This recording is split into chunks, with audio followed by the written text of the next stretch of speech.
On our planned protest rallies, we confirm that they are on tomorrow, beginning 6 a.m. on the 2nd of May 2023. As we stated yesterday, the Constitution of Kenya, which in Article 37 provides that every person has the right peacefully and unarmed to assemble, to demonstrate, to picket, and to present petitions to public authorities. That has not been suspended. I repeat again, every person has the right peacefully and unarmed to assemble, to demonstrate, to picket, and to present petitions to public authorities. That provision has not been suspended. And our demonstrators tomorrow have been informed, and I repeat here, that tomorrow's demonstrations are going to be peaceful. Nobody is allowed to carry any weapon. Nobody should try to interfere with anybody's private business. We are basically demonstrating to present our petitions to respective authorities.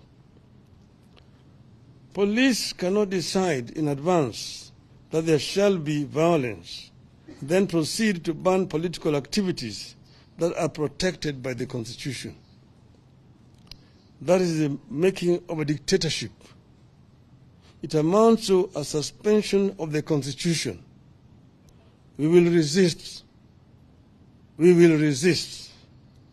As we said yesterday, we shall present a petition to the IEBC, the Office of the President, the National Treasury, and the Public Service Commission. We repeat that the only violence and destruction of property that have taken place during our activities are when the police invade our marches and when Gachagua's hired goons to invade the Kenyatta family farm and stole sheep and cut down trees. Mr. Gachagua and Mr. Kamau Ichung'wah are themselves charged with sending goons to go and invade a farm and also a business premises, and no action has been taken by these police officers against them. It is instructive that to date, nobody has been arrested over that invasion of the farm. Nobody has been arrested over the destruction of Spectre International factory by goons hired by the same Gachagua.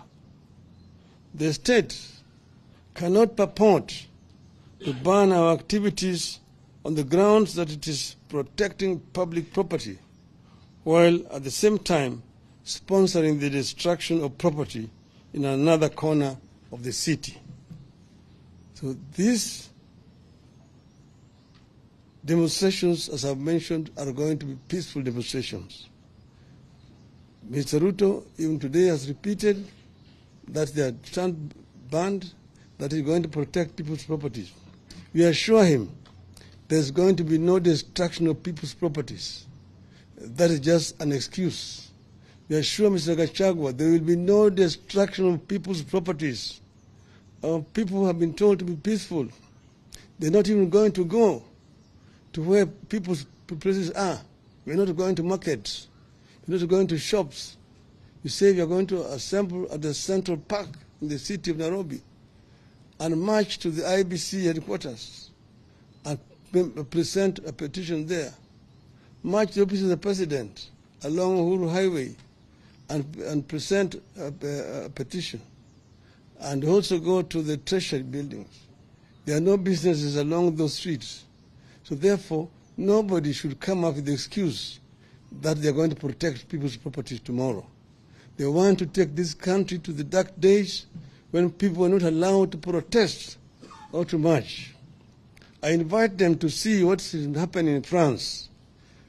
Citizens have been demonstrating buying tires on the streets in France, and they are protected by the police.